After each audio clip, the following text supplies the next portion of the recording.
Hi there. Welcome. Susie Schultz here, and happy half hour to you. Uh, I am the executive director of the Museum of Broadcast Communication, and we started this program to really talk to you a little bit about what's going on while we've been closed. And I think I usually start off like this with one of the artifacts that I've taken from the museum, but I have to return it because we have opened. We've opened as of it'll be 2 weeks. 2 weeks. We are open only on the weekends. We're taking guests Friday, Saturday, and Sunday, and we'd love for you to come see the exhibit Stay Tuned, which is an exhibit from the Rock and Roll Hall of Fame talking about the intersection of television and rock and roll and how these two industries really elevated and electrified one another. So we'd love you to come take a look at that because you can also walk through the Radio Hall of Fame and then take our little taste of Chicago television and look at Bozo, Oprah, some of your favorites from when you were growing up. And we would really love to have you back at the museum. We're so happy to be open. And if you can't join us physically, then you could always join us virtually with a membership. The Broadcast Museum actually allows you to be a member at $49 a year. You get all sorts of things when you can come there, but you also get the first for some of our digital classes. You get a $140 value of 70 free classic radio shows, thanks to our wonderful board member, Carl Amari. You can download those for free and you can hear those automatically once we get your membership. Please join us. That supports us, and we really need your help. And one of the other things that it will support is Great Debates, greatdebates.org, which is a website that we put up to help people understand the influence of the broadcast industry, whether it's radio, television, or digital, on the presidential election. Nowhere, when you think about it, as this industry continues to evolve and disrupt so many lives as it has over the years, nowhere is it really more pronounced than when presidential candidates check in every 4 years. So there's curriculum at greatdebates.org. If you're a teacher, please grab it. It's for 8th through 12th graders. It overlays on top of the Common Core.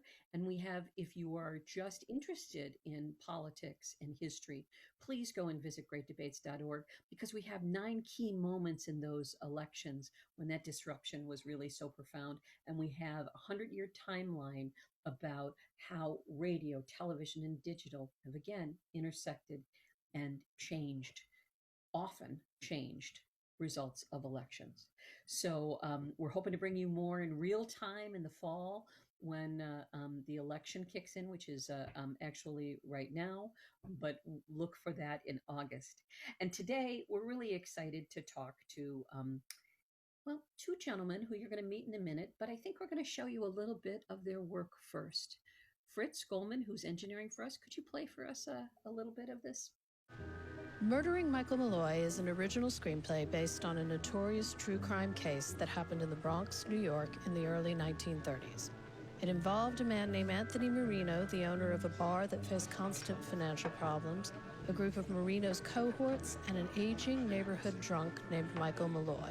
If you'd only splurge for the price of a whiskey, my olfactories would be primed so as to recite a verse for you. It's 2 bits, Malloy. Pay up. I refer you, my dear fellow, to our patron here, who had offered to buy me the last round in exchange for a little recitation. He don't got a cent. Get out, you bum. And no coming back, you hear? I'll be going of my own accord, gentlemen. Michael Malloy knows when his company is not appreciated. Joe, don't let that bum back in my joint, you get me? Not even if he's got the dough to settle up. He'll be dead before that happens. We ought to get a pool going. How long till Malloy goes stiff? Sure, we'll do it like the numbers guys. Cut our take off the top and ride on the rest. You got a good idea, only you're too stupid to see the real money that we could make. He drops dead tomorrow, nobody gets nothing from his life. In January 1933, Franklin D. Roosevelt was the newly elected president, and Prohibition was coming to an end. Marino and his gang took out 3 separate life insurance policies on Malloy with the assumption that, with their help, he'll drink himself to death. Good work, fellas. You did exactly what I told you to do. All the paperwork's in place. Policies worth a grand total of $3,567. Hey, Tony, we got a customer. We're closed. We're closed. He said we're closed. Beat it. I come here to the Cheshire Like I said, I Michael Malloy, I's precious these debts. Malloy? What do we do? Make a killing of a rummy. Pretty funny I am, ain't I? Murdering Michael Malloy, a 4-part podcast adaptation of the original screenplay by the same name, recorded for season 1 of Screenplay Resurrection by Hangover Lounge.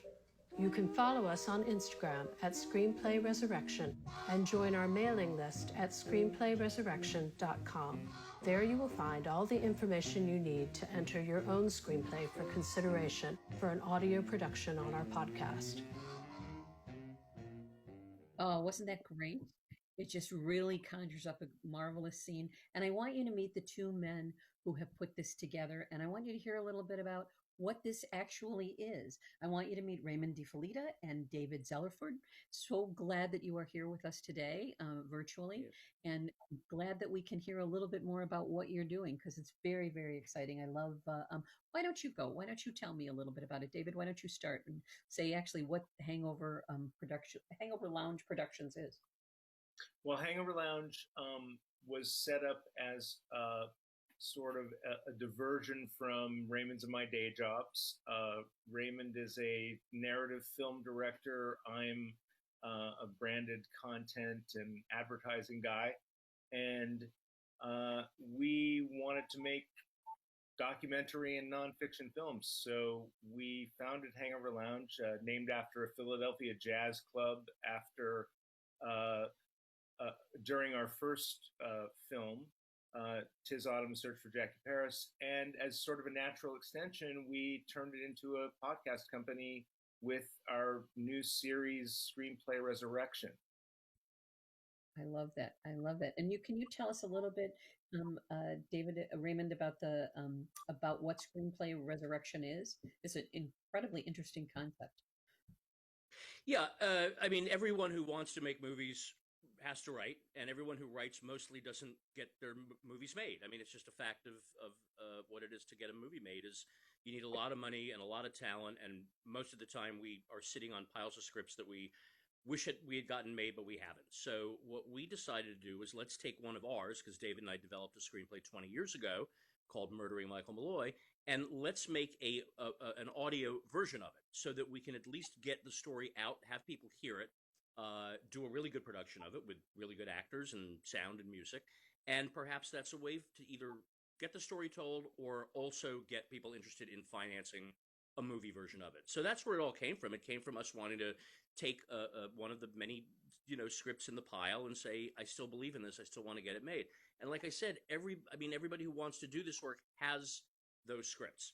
So what we're trying to do is reach out to the world of filmmakers who are out there, and some of whom are very accomplished, some of them are not yet, haven't yet gotten their things done, and say, if your script is of a high enough quality, and if and if you're ambitious enough to do this, we want to give you that platform on our podcast. We would like to see you have your script realized as an audio version, so that other people in the world will hear it and perhaps let you make your movie.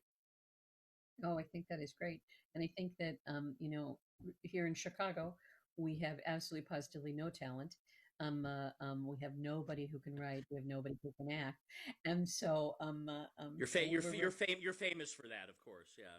Right. Totally famous. So we were thinking, pardon me? The third? The third. Is that, yeah. Did you call us the third? Yeah, I don't know about that one. I still don't trust that it's numbers, right? So we were really, really hoping that this might spark something in the audience that we have and the audience that people know, because you're actually not only can people be listening to this great production, which is really, really wonderful. I think the way it's set up, it just makes me want to curl up on the couch and listen. But they also have this opportunity. Can you tell me a little bit more about that, David, of what that would be and where that's coming and how that would happen if people wanted to try to submit something?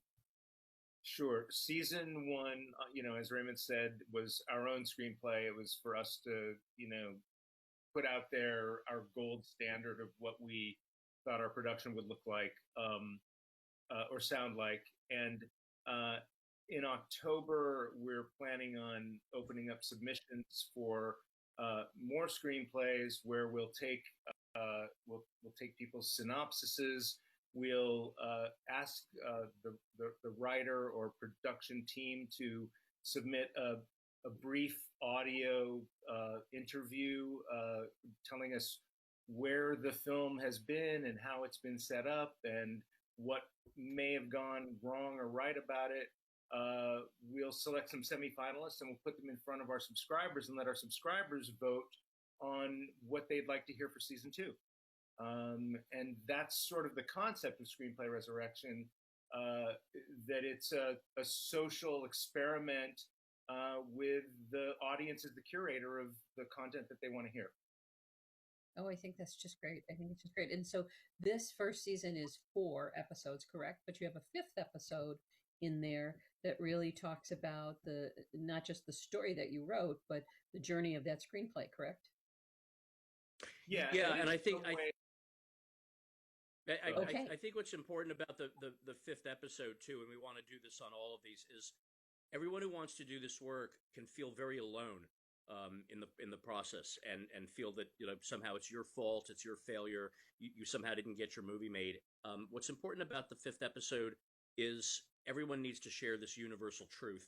Most movies don't get made. It's a miracle when they do. We all go on a very lonely journey trying to get them done.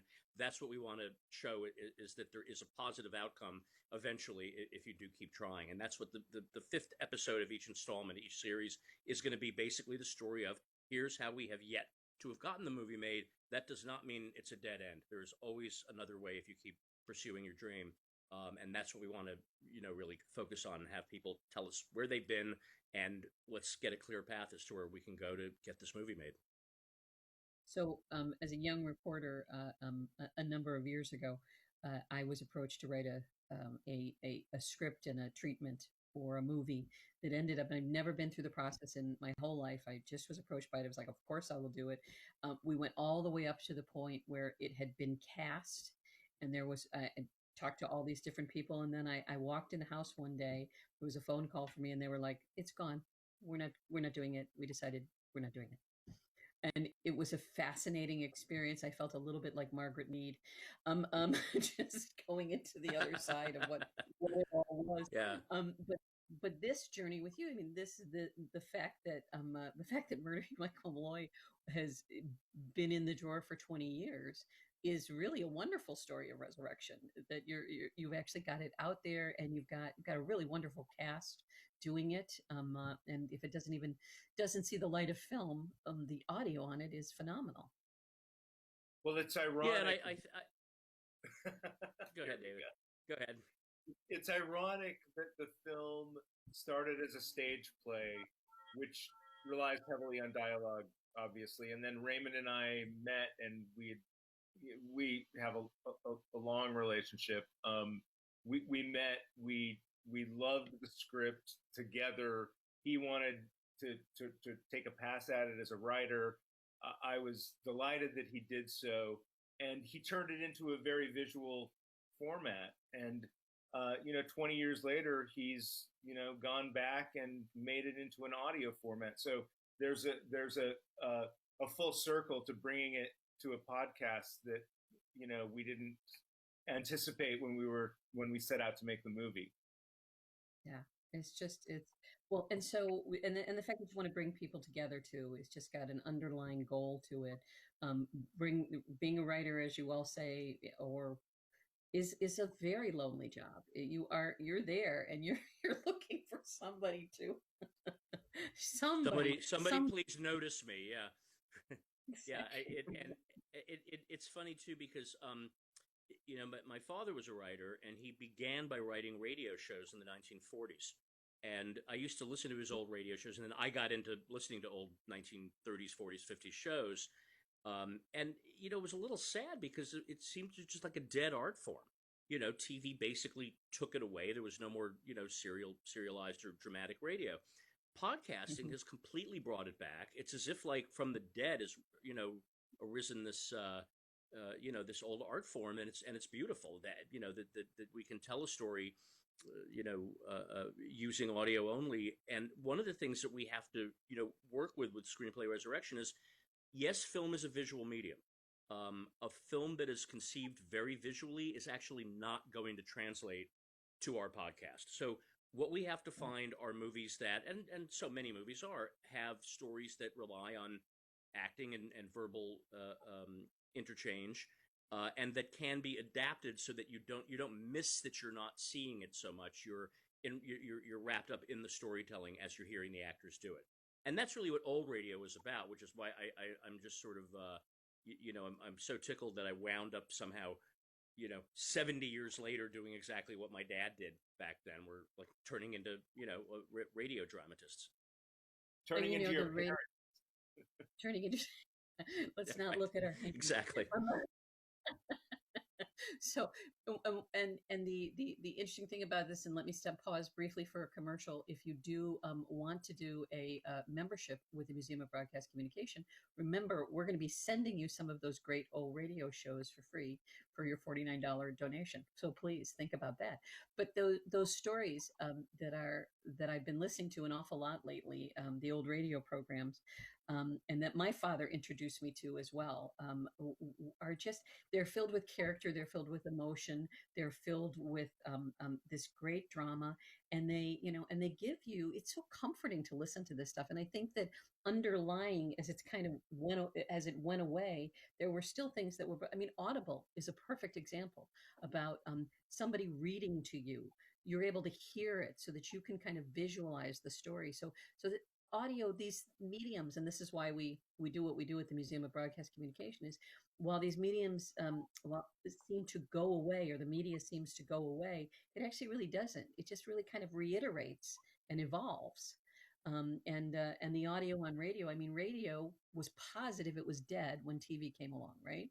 And look at it now. It is the center of discourse, our political discourse right now. It's alive, and we're kind of thrilled about that. But so radio was very different for you, David. Correct? This was not something that you have in your background. No, I was trained as a playwright. I went to NYU as a filmmaker. So my background has been always more of the character and visual development of a story. But that's not to say that I don't appreciate audio, or I didn't listen to ball games as a kid on the radio. Something that my children will never understand. Although, they are completely into radio classics when we turn it on Sirius and we're in the car and there's a story. And, I believe we've even heard some of Frank DiFelitta's scripts on that radio classic Sirius, and the kids are completely engaged. It was a different time, and it's a different style of storytelling, and it takes imagination and concentration and focus and all of the things that can be lost on your screen and your telephone in front of you all the time. So I'm sort of delighted that my children respond to it, and even though it's not storytelling that they're used to, it's a type of storytelling that they respond to. So that also told me that we were doing the right thing when we decided to put this out as a podcast. And there's another thing too about radio storytelling that I thought that we experienced in putting this together too. There is a real rigor when you only have the audio to capture people with. You don't have the image. You don't have any other draw except you're listening to voices. You're listening to a story being told to you. And when you listen to old episodes of Suspense or Escape or The Whistler or Inner Sanctum, they cook along. That's 30 minutes and plus commercials. It's really 23, 24 minutes that they but they're jammed with plot and jammed with incident, and a lot gets across to you. And so when we were putting this together, we went through an editing process after we were recording to really chop it down and say, how do we keep people really focused on the story? They're just listening to it. We don't have time to go into any circuitous places. We don't have time to explain visuals. Let's just keep this really, really moving along tightly. David, I think that's partly why your kids are into the storytelling, is it's super tight. and that's what gets that's what gets you with radio storytelling. No, I completely. You began this project before the pandemic, correct? Yeah, yes, we did it a year ago, almost. Yeah, we recorded it, and it's interesting. We keep trying to look for these days. Possibly one of them is that podcasting has become viable. You do not have to be in the same room. I mean, as a filmmaker, I'm constantly involved now with discussions with people about how do we go shoot a movie, and we keep coming up with different complicated ways that we can be in the same room and work together safely. Podcasting is remote. I have another podcast of my own where I interview filmmakers called Movies Till Dawn, and I've been doing it on Zoom lately. It's no big deal. We don't have to be in the same room. So yeah, it actually is potentially the good part of the life we're living through right now is podcasting and audio storytelling is going to make a big comeback, I think. Yeah, I couldn't agree more. So what are the criteria for the submissions that you'll have in October, David? What are you looking for? It's not, I would imagine if they are screenplays that have been sitting around, you're not talking about somebody who's originating their COVID-19 screenplay. But what are the criteria? Well, first of all, it's got to be a feature-length screenplay, and there's got to be some provenance in terms of the script having been around, maybe having been set up. There was cast attached to it for some reason or another. Your very successful and brilliant screenplay did not get produced, and we are looking for stories as to why that didn't happen. As Raymond explained, just to also let people know that they're not alone in this. We're also, Murdering Michael Malloy is a specific type of screenplay. It's a period piece. We did it as a full tilt 1940s style radio drama. That's not necessarily, the way that we're looking to go forward. We're looking for, a diversity of character, of writers, of themes and backgrounds. I love period. Raymond has made some great period films, but we also, acknowledge that we're, in a place to give a voice now to stuff that we're interested in that we haven't necessarily written ourselves. So, however that turns out, I have, a very broad criteria for that, and I hope that we get submissions from all over the place that really confuse us and make us, make the selection process really hard, And I would also add when I was starting to write, I realized early on, gee, it seems like a big hopeless mountain you're going to climb.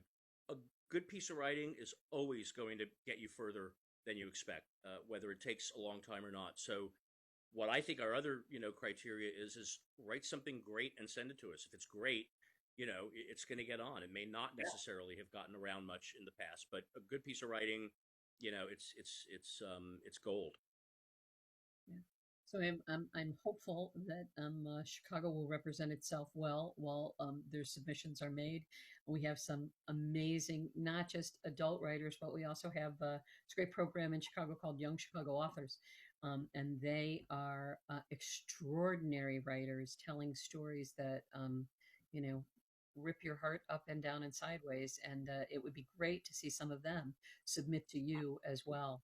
So we're going to make sure to put that up in a graphic when this show finishes, but also to keep reminding people along the way on social media that this is going on and that the submission is in October, where they can do it, what's going on. Because I'm hoping that, again, Chicago will infect you with many, many submissions.